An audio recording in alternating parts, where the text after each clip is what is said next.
All right, let's take a look at the Truck Assist starting grid. Fabian Coulthard out of pole position. Matty having sewn up the last race. So we have a fair bit of pressure on him in this one, though. Came into this championship in 7th position, had a 29th in the first race this evening, and then, of course, has backed it up with victory. So another good haul of points. He'll have Cam Waters alongside him. Will Davison and Scotty McLaughlin rode 2. Scotty started position 23. 3 wins so far for Shane Van Gisbergen out of the 9 that we've had in the BP Supercars All-Stars E-Series. There's Andre Heimgartner, position 9 for the Ned Racer. The Yuasa Batteries entry of Brody Kostecki also inside the top 10. Hasn't it been fantastic to get in touch with Willpower on the other side of the world? It's early morning for him, but he's going to have a sleep after this and just see how much he's enjoyed this form of racing around, of course, one of the, if not the most iconic circuit that we have. Thomas Randall and Mark Winterbottom, 17 and 18. There's Jake Kostecki and Nick Percat in 20th position. Jack LeBrock got caught up in some drama down the chase there. Todd Hazelwood from position 22. Jamie Whincup, also big drama. Jack Smith found the wall hard in race number 9. Anton Di Pasquale, unlikely to see him down there too often this season. Simona Di Silvestro has had her hands full over there in Zurich, but she keeps punching away. And last on the grid for the final race this evening, a 14-lapper, race 10 of the BP Supercars All-Stars E-Series. On your Truck Assist starting grid will be Rick Kelly. There's our race winner. So 6 different race winners out of 9 races so far. That shows a pretty competitive field that we've got going here. I like what Jamie Whincup said to you, Jess, earlier in the week. I like everyone. He said, I thought, yeah, this is a bit of a game, remember, in round 1. And then he said after last week, and he woke up on Thursday morning, he was dirty because he was now starting to see those results. All the sims are getting better. All the competitors and competitiveness is getting higher. They do not like losing. Doesn't matter what form it is, these guys. They're getting new rigs, new steering wheels, new pedals, new computers, new graphics, monitors. There's Whincup. He's been hard into the credit card trying to make sure that he's got all the right gear as well. Mark Winterbottom for Irwin Racing on screen down in Melbourne for Charlie Schwerkolt. Bathurst winner Rick Kelly. He's had the saw out and made the homemade sim. Done a nice job of it as well, but he's even got some new gear as well. We had a lot of fun with him earlier in the week in conversation. They're racing at Bathurst. What an unbelievable location. Macaulay Jones, Cool Drive on screen. He's got his race face on there. Even the mouse looks fast. Chris Pither, Coca-Cola Racing, Team Sydney. That was Mac's glasses. I mean, he sports them anyway, right? But he's got the safety goggles on. What is it? It's 20 past 8. That means his elbows are working so hard there must be sparks flying.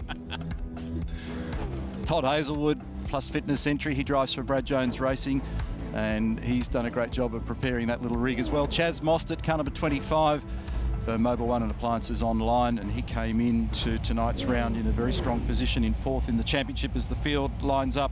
This is the location where the Australian Grand Prix was held in 38, 47, 52 and 58, but we know it for magnificent touring car racing that began here in 1963, and a fine tradition.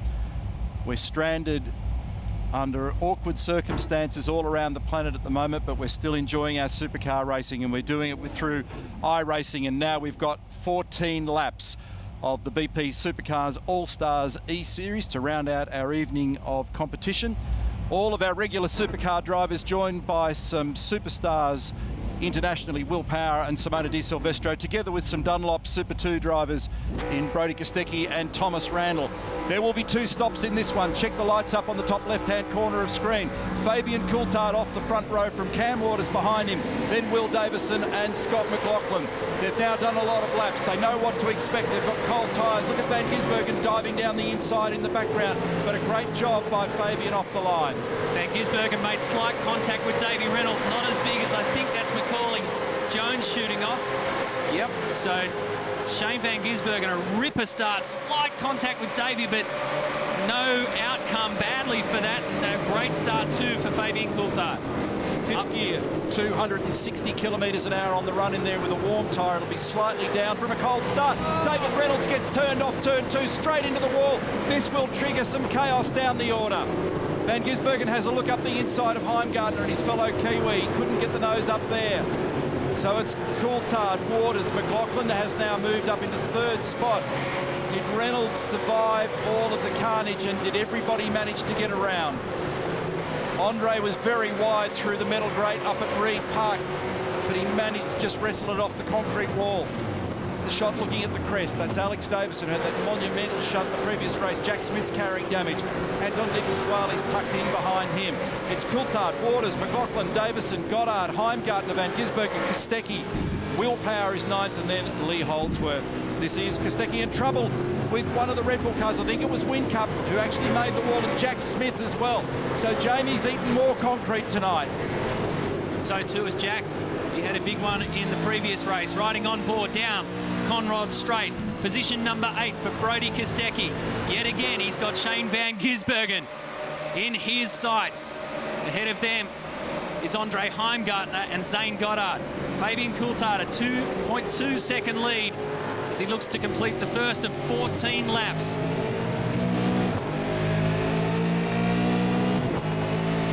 Down to Murray's, so a couple of them dive in early. Van Gisbergen's won, Brodie's gone with him. And so too is Will Power. Oh, that's a hell of a way to get in to pit lane and activate that pit lane speed limiter down to 50 kilometres an hour. Nice move, the Ned Racer of Andre Heimgartner. So this is for the first of 2 compulsory stops for this evening. In the foreground, it's Van Gisbergen. Chris Pither in the background. Car number 56 is Kostecki. Will Power at the Verizon entry. For those that don't know, a big US telecommunications company regularly partnering Will Power in his IndyCar Championship Series. Heimgartner, car number 7 for Ned Racing, and Kelly Racing Organisation is on screen, car number 7. So Coulthard over McLaughlin, who stayed out, and Cam Waters. Remember that there's the transit time through the lane plus the time it takes to put the tyres on. Now they do need a little bit more fuel than they were given to start with, so they were starting with 65 litres. They require 69, Matty, to be able to get this race done, but the reality is that you've got the time covered to get the fuel into the car, putting the wheels and tyres on. Goddard on screen, car number 34. Zane Goddard is in 6th position for Unit and for Matt Stone Racing. That's the black and gold car in the foreground, and he's got the vastly experienced Lee Holdsworth behind him, who's been on the podium here back in 2009 in 3rd place. 16 starts at the Bathurst 1000 for Lethal. 09 up there with Michael Crusoe, as you mentioned. He was 9th last year with Thomas Randall, who's fighting away in this race, and Thomas is in position number 9. So just a couple back from the truck assist Mustang of Lee Holdsworth. Our Pertec pit reporters, Chad Naylon, Jonathan Swan, watching on lap 2. What do you got, guys? Well, we got more guys heading to the lane, and is that Gary Jacobson making the world's latest decision to avoid it? One of the big advantages, Jonathan, that may go unspoken about with the early pit stop coming on lap 1 is if we did get a safety car, remember back to Monza, IndyCar style rule book means they could get a huge free kick. Exactly, so you want to pit before that safety car comes out, and the reason you're seeing drivers come in before the window is to avoid the traffic, just like race number 2, Chad. So they're going to have a long way to run on this set of rubber, but I think what we saw from race 2 is track position is more important than how long this rubber lasts. So the basic strategy at the moment is if the safety car was to come out, a Vodafone safety car would certainly be an advantage to those who have pitted on lap 1, and certainly all about keeping that clean air for those guys that pitted early. It's a good point, because the rules in iRacing dictate that the pit lane closes. That does not happen in the Virgin Australia Supercars Championship. As we go back up to the top of the hill, Fabian Coulthard from his teammate Scott McLaughlin, they've got about half a second margin, first to second at the moment. They've not yet stopped, nor has Cam Waters, Andre Heimgartner, Lee Holdsworth. It's roughly about half the field at the moment. You go all the way down to Jack Smith, who's 13th in the SCT Logistics, Brad Jones Racing, Holden Commodore. And then first in the queue that has stopped is Shane Van Gisbergen, the first of 2 stops for this evening. Dunlop curb cam at the dipper. It's a wild ride through there. In reality, in second gear, it's just a little over 80 kilometres an hour. McDonald's fastest lap for Andre Heimgartner. Now, was that just a bit of background noise, or did he actually thump the inside wall there at Forest Elbow? Holdsworth in the foreground from Gary Jacobson, who just recently had ankle surgery. In reality, it wasn't virtual, and it had real pain, not virtual. And then car number 49 tucked in behind him. He had some virtual pain in that last race. He did. Right about here, in fact. So this is Thomas Randall, car number 49, who's driving for Sky Sands with backing from Rusty French. And is that Sands rear wing? It is. So that's not going to be a particularly pleasant thing to drive at the moment. So a button needs to be pushed there in the stop. Resurrect the aero balance on that car. Van Gisbergen in the foreground. Then Brodie Kostecki with Will Davison. Scott McLaughlin and Cam Waters have also gone into pit lane. So we saw the three that we were following dive in. Ahead of them, some of the race leaders have gone in. Bunnings Trade Power Pass Power Play on the inside here. Thomas Randall, the Sky Sands entry, beautifully and cleanly done on Gary Jacobson. But then within the blink of an eye, they were all into pit lane. And to do that without a rear wing was impressive. Because in reality, if you try to tackle that left-hander at the bottom of the chase, that kind of situation would be pretty gruesome. So Thomas was cheeky on the pit lane exit there, thinking he might be able to sneak around. And under normal circumstances, the Motorsport Australia race director, Tim Schenken, briefs everybody early in the week about driving to the right of that line. And there's a little plastic floppy there. And if you were to do that in reality, you'll get an immediate pit lane drive-through penalty. Car number 34 down the inside, and Chad was right before when he talked about Gary Jacobson making a late call to avoid stopping. What he's doing is exactly what Jonathan was talking about before, whether it be in pit lane entry, exit, or on the racetrack. The last thing that you need to do in virtual and real racing is tangle with somebody else if there's a way to avoid it. Speaking of tangling, Gary getting all crossed up on the exit out of turn 4 at the cutting. He's dropped a couple more spots. It's pretty wild back in the pack here at the moment, Manny. You want to get out of that, wouldn't you? So the first of these to pit, the first of the field to pit is Scott McLaughlin, the first in order I'm talking about. So Scott down in 8th position.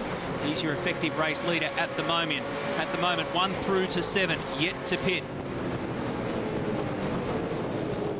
He's got a bit of a handful, the yellow cover entry of Gary Jacobson. He's been in the thick of it tonight. Will Davison's had a good night, but now he's spun around. Nowhere to go at the elbow for Will Power, except straight into the other Will. And quite a few others arriving down there on the scene will find trouble. Wow.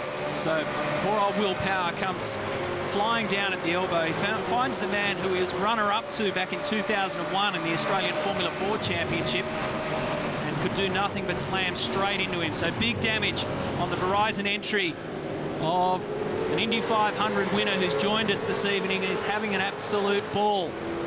He had nowhere to go, unfortunately. He's been a great motor racing export story, Will Power, and this is a great battle. Thomas Randall and Zane Goddard at the final corner. Murray's corner, and all locked up and sideways and trying to steal each other's road at the moment. And Thomas gets down the inside, gets it done. And before he left Australia, Will actually became the Australian driving champion, driving a Formula Holden, and then battled hard in Europe to make a name for himself. Got an opportunity in 2005 to drive a champ car, drove for Team Australia, and ultimately found his way into the Penske organisation and has had an amazing international career. So all credit to him. So, big shunt into turn 2. Now, was that Kostecki? Or no, I think it was Kostecki. Car 344. Yeah, it was. So Jake Kostecki. I looked up and saw the thing spinning like a top into the barrier there at turn 2. BP Ultimate Replay tells a little bit more of the story. And so this is into Forest Elbow, Cam Waters and Will Davison. This is what tripped up Will Power, who has nowhere to go in the middle of the corner and virtually rips the front off the car. So, I wonder if Jake Kostecki got a little bit of damage done to his car in that incident as well. There was one of the Matt Stone races came in. So our race leader at the moment, Todd Hazelwood over Simona Di Silvestro, yet to pit.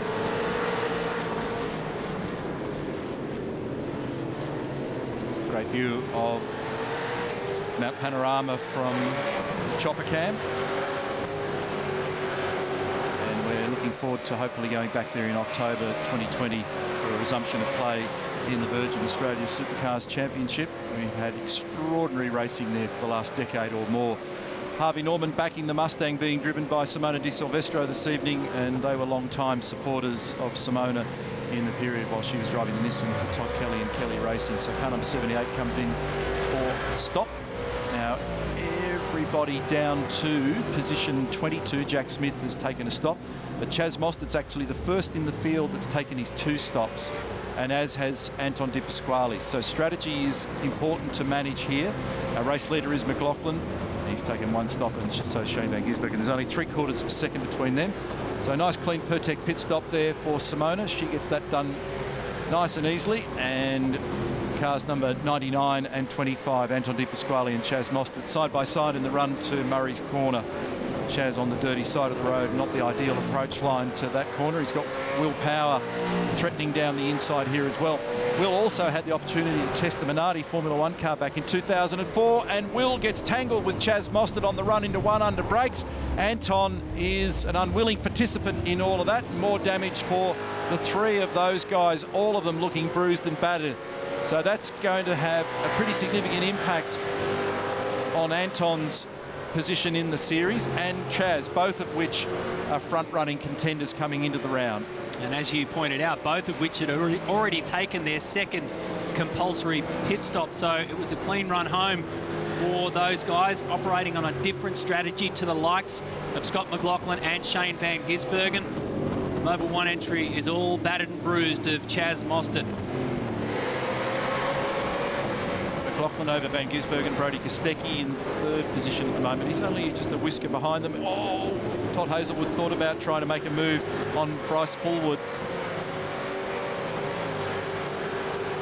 So Bryce did an amazing job here in the Bathurst 250 last year, only to have that victory taken away from him for having done a quick lap on that last lap of the race. And he's earned his way in the Middies car into the full-time main game field in 2020. McLaughlin, Van Gisbergen, Kostecki 1, 2 and 3. Then Coulthard, Waters, Heimgartner to 6. Then Randall, Goddard, Holdsworth and Jacobson. That's the 10. First car that's actually done 2 stops is Will Power down in 22nd at the moment. And a little nose-to-tail action there between Todd Hazelwood and Bryce Fullwood once again. Nick Percat in this game too. Lap 7 of 14, our final race at Mount Panorama this evening, BP Supercars All-Stars E-Series. 2 compulsory stops have been completed by about a third of the field. 2/3 yet to take their second stop. McLaughlin's the leader over Van Gisbergen and Brody Kostecki. It's a tight battle at the top. Action just recently on the approach into turn 1. The BP Ultimate replay shows Will Power touching the back of Chaz Mostert, ricochets to Anton Di Pasquale, and skittle all 3 cars off into the weeds in the run into turn 1. And then drove away from the scene of the crime very, very quickly. On board with Todd Hazelwood up here to turn 1. It's a bit loose. Manages to hold on. Remember, $1,000 for the overall round winner, thanks to Armour All, going to the chosen charity of our drivers. At the moment, the overall round leader is Shane Van Gisbergen, and he's driving for Wings for Life. Race leader at the moment is Scott McLaughlin, driving for Camp Quality. Plus Fitness, Brad Jones Racing entry, car number 14 on screen at the Dipper, 2nd to 3rd gear, and Todd Hazelwood's listening in the background. How are you tracking, mate? You're 15th at the moment, behind Win Cup.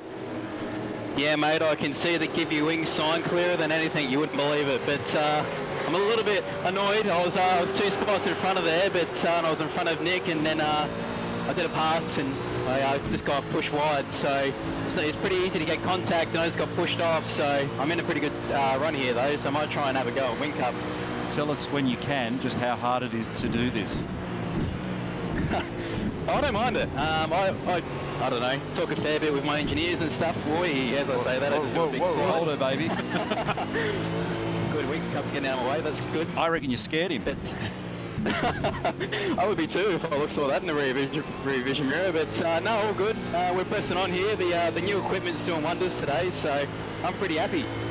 Good work, mate. And we've got Nick Percat on screen here as well at the moment, and your teammate sitting in 10th position in the Dunlop Super Dealers entry, car number 8, the yellow Commodore on screen. He's only 75, maybe 100 metres up the road from you, so you might get him, Todd.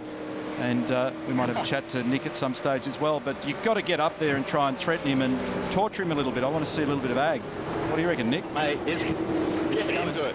He actually helped me pass Wingcup. We boxed him in and then broke early. It was perfect. You're really entertaining the pooch in the background there too, mate. Heart rate, 35. I don't know. 35 seems high for that bloke. Yeah, all right. Nelson the Wonder Dog. Jockey Lab. That's no way to describe Nick. All right, side by side here for Jack Smith and Will Power. So we're looking further down the order for these guys. Will Power in position number 19. He's done the 2 stops. So those who have yet to finish their second compulsory pit stop, all of the top 16 at the moment. Jamie in the wall on the exit of the cutting. So car number 88 pointing in the wrong direction. Has not been a great night for J-Dub, and he's got the other wall as well. Now, I reckon there was a move on for the lead as well, because McLaughlin's gone to the lead while we were having a chat to the boys. Brody Kostecki's gone to second, and Shane Van Gisbergen has actually gone back into third position. And that's Shane just wandering into the pit lane now as we pick up the leaders. How about Jamie Whincup? 4 times a winner here. Oh, Macaulay Jones in trouble. Oh, big time. He's headbutted the inside wall at Forest Elba. Oh, you can see that coming from a mile off. That is one way to get rid of a supercar in your way. Oh, and another one. Macca is trying to hit everything possible here, and he's doing a very good job of it. And here comes Jamie Whincup, says, I'm going to get out of the way of all this. I'll end up in the air as well. I think there's one little bit of concrete there that either Macca or Jamie have not hit. Poor old Jonesy. He's had a shocking run up there. Couldn't get the thing off the wall at the top and then got absolutely belted. Jack LeBrock comes in for his second stop for Super G iRacing. So the question is, when do our leaders at the moment, McLaughlin, Kostecki and co, pull the trigger on their second compulsory stop? It'll take them 25, 26 seconds to go through. They can take on fuel, as you mentioned, in that time, Crompo, without adding any further transit time. So they'll be looking to that 25, 26 second gap mark. At the moment, the gap between Scott McLaughlin, our race leader, and Shane Van Gisbergen, who has done his second pit, is 28.8 seconds. So it's getting towards that margin.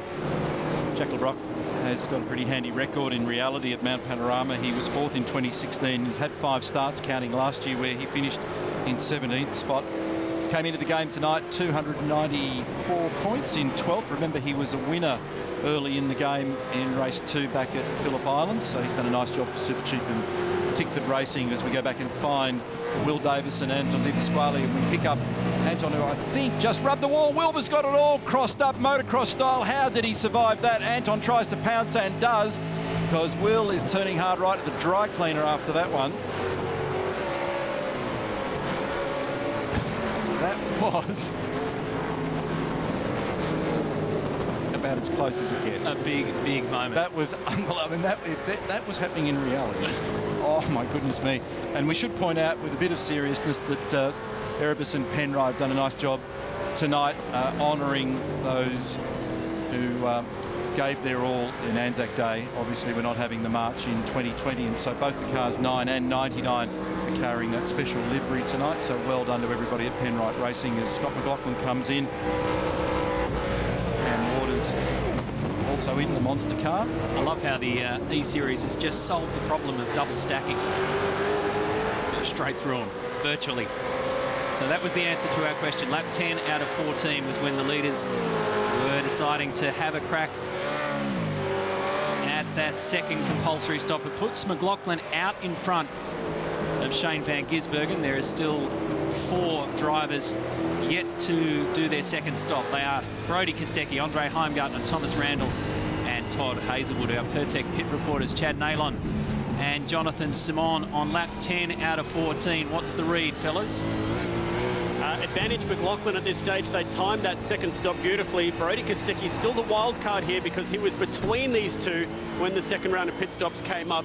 It was a really quick outlap though from Shane Van Gisbergen, but maybe just a slightly slower pit stop. Yeah, exactly. He was about 1.5 seconds behind Scott for the lead, and he was going purple through the top of the mountain, and here he is pushing to the absolute limit. But so far, we think Kostecki's going to fall behind in third once everybody makes their pit stops, but he can overtake because he has some great raw speed. Unless these two have a crack at each other, which is shaping up as a potential down at the chase. It's a good battle, and we've still got a little bit of time left, so just over 4 laps remaining in this battle. Brodie Kostecki is our leader at the moment. He's got a tiny margin over Andre Heimgartner. So we're working lap 10 of 14. Let's just check it out. Brodie Kostecki's actually just come into the pit lane out of the lead. We're going to do a full lap here with Shane van Gisbergen. On the right-hand side of screen is the race leader, Brodie Kostecki. Wildcard this evening, regularly driving in the Dunlop Super 2 Series. Got off to a ripping start in Adelaide, genuinely at the start of the championship season. Let's ride with Shane, look, listen and learn, and he's got the eyes on at the moment, chasing McLaughlin.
And we had a glimpse before of what looked like Anton De Pasquale in the pit lane on fire, and that's been confirmed. There was some contact, and we're trying to get to the bottom of what that was. Now,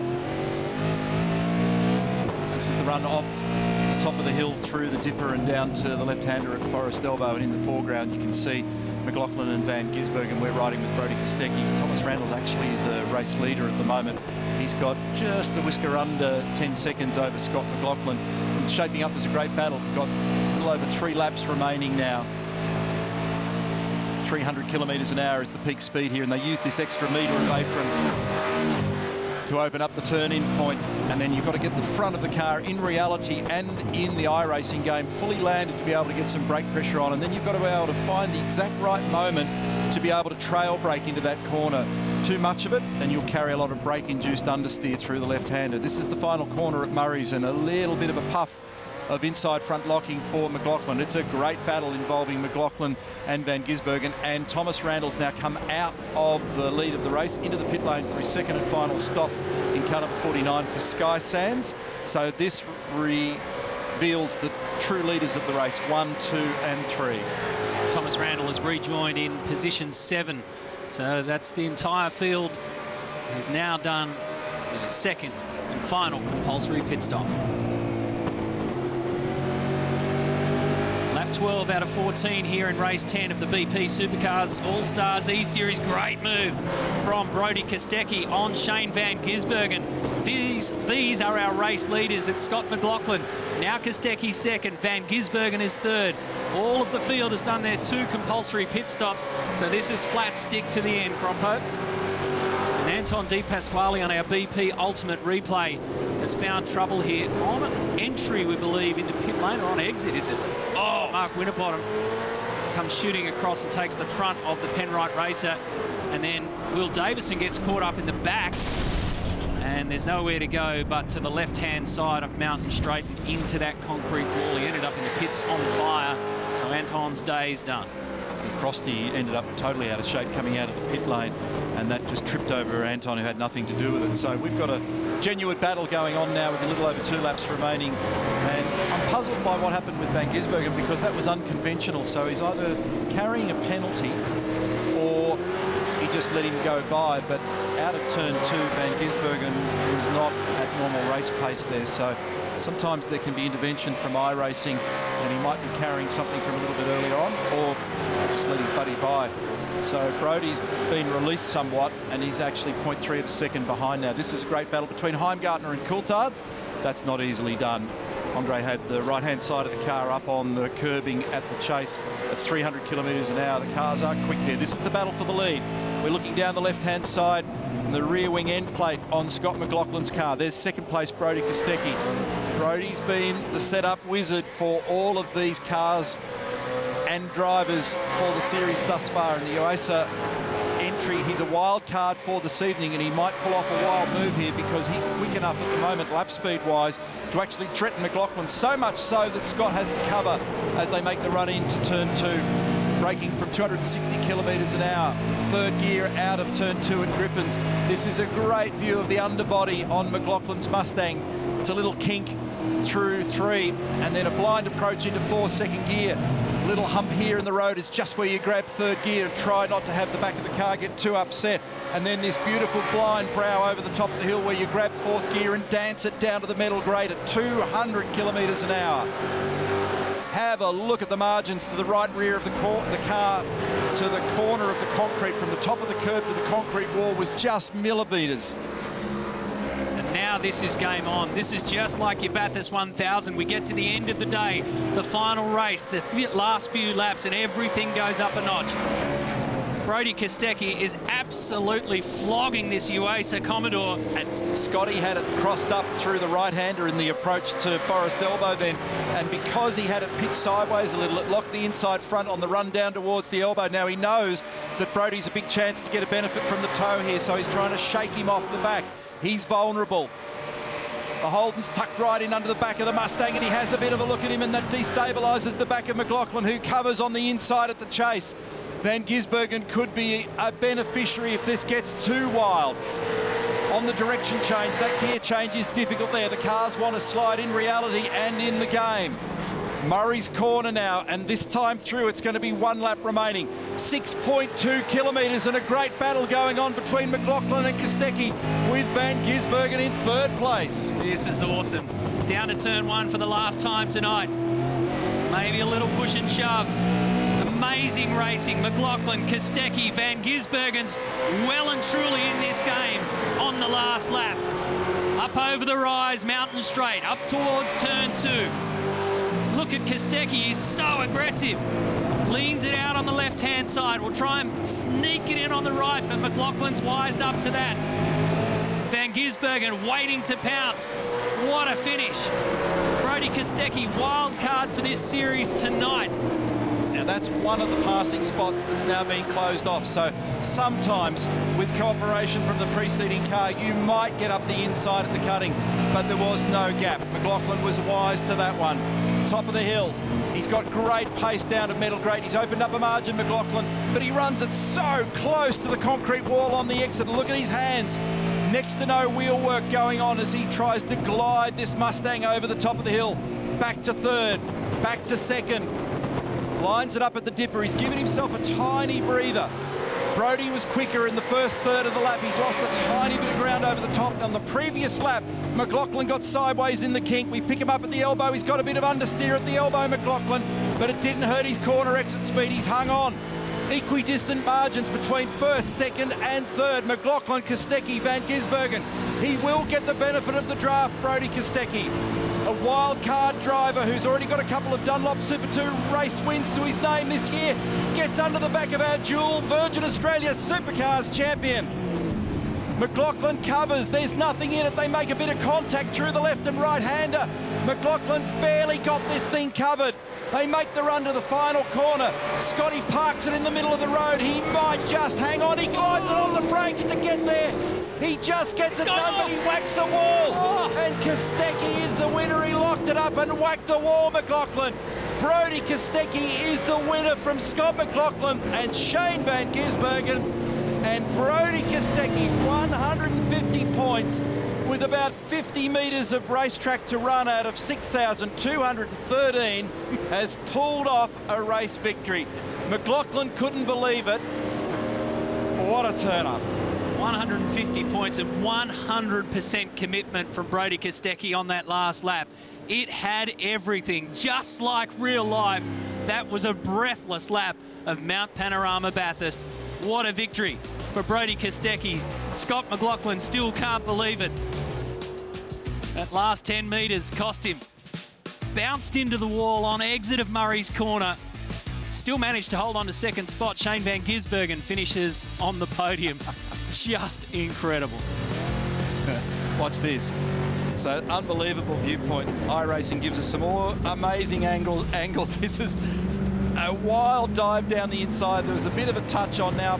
I'm wondering what the viewpoint is going to be in the bunker in Queensland on this one, because it looked as though there was some contact. It doesn't matter, it was great racing. Although McLaughlin's not going to be thrilled about it. He had his hands in the air, and he had a wild finish of Motegi in the Eseries IndyCar race earlier in the week in Japan. So he's already seen some contact this week. It's been indicative of the kind of stuff that we've been seeing. Okay, so deep breath. BP Ultimate results, Mount Panorama, race number 10. And Brodie Kostecki, unofficial inverteds, from Scott McLaughlin, followed by Shane van Gisbergen, Cam Waters and Andre Heimgartner, Fabian Coulthard, Thomas Randall, Gary Jacobson, Lee Holdsworth, Will Power, the top 10. What a wild race, Jess.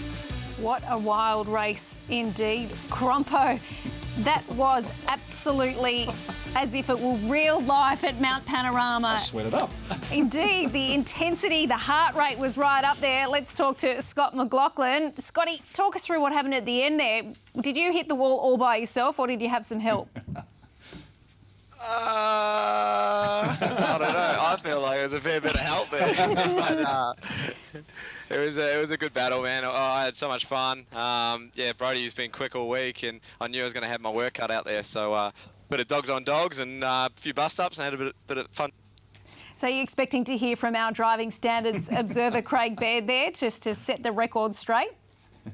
I've already heard from him once tonight on the bad end, so let's end on a positive note, eh, Birdo? What do you reckon?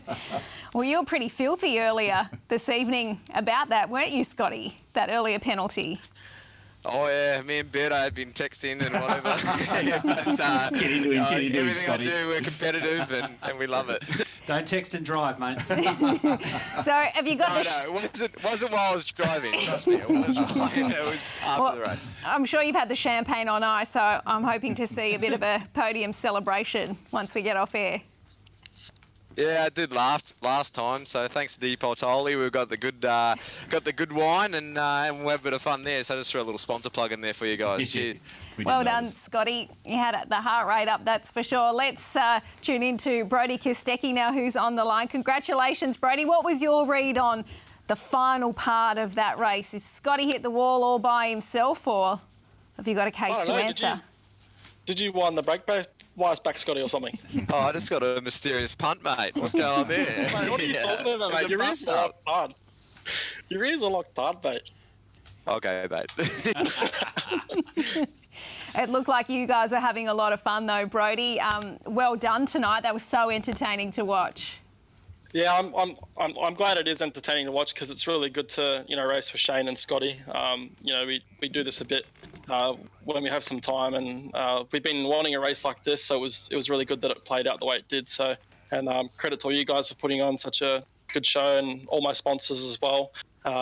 It was great to be a part of it. Thanks very much, Brodie. I've just got some breaking news in my ear. I think we've got across to Craig Baird, who has got a ruling for us. Beardo, tell us. It always gets dumped on me, but at the end of the day, look, there was contact there. Scotty has declared the winner. We're going to swap those two positions back for first and second, but car 17 Brodie. So you get a little bit of love back today.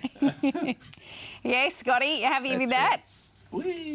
Yeah, absolutely. Anytime I get the winner, that's fun. But sorry, bro. Appreciate it, mate. I'll get you. No, that's all right. Beto, you're in the bin, mate. You're done. Oh, well done, gentlemen. That was fun to watch. And congratulations, Scotty. You are the round winner tonight, which means $1,000 goes to your charity of choice, Camp Quality. Definitely spray the champagne now. Yep, I might go have a champers with Carly. She deserves that amount of time on this thing. So we'll go have a bit of fun. Thanks, guys. Very good. Thanks, Scotty. All right, Crompo and Matty, you're going to run us through the race highlights. Good luck dissecting those. You said to us at the start of the night, what could possibly go wrong? We've got all these guys at Bathurst. Well, everything can and did. The Koala race highlights. Fabian Coulthard off the front row of the grid after winning the middle race of the evening. So this was a longer one, and of course it was going to unfold just as we thought it would. Contact left, right and centre, and at this circuit with these kind of races, and these kind of competitors, everything takes its course as it normally does down here at the elbow. Poor old Will Davison was just sideways and stuck motionless until Will Power got into him. This is Todd Hazelwood. And then you watch an arrival on the outside there. That was the Mobil 1 Middies car of Bryce Fullwood. Will Power, left, right, and then drove away from that scene. Speaking of left, right, Macaulay Jones went left, right, upside down, and backwards, forwards, any way you want to pick at Forest Elbow. And he'd be the world's worst place to try and manoeuvre the car. And what about Mark Winterbottom coming out of the pit lane there in the Irwin Racing entry, and he was ricocheting off the walls like it was a game of snooker. But what about the finish of this motor race? Virtual or real, it was fantastic. A tremendous battle to Murray's corner, and we thought, wow, was there contact between Brodie and Scott? Turned out that there was, so the Grim Reaper spoke. Craig Baird said, we're going to change that result. I mean that with a lot of love, Beardo, you know that. But great racing, and it was great to see the spirit of camaraderie between all three of those competitors. And you know, Shane loves being in this as well. So I mean, he was texting me earlier in the day, bluing about there being young blokes. He's only 30, going fast. So look, lots of fun and a great way to spend a couple of hours celebrating supercar racing.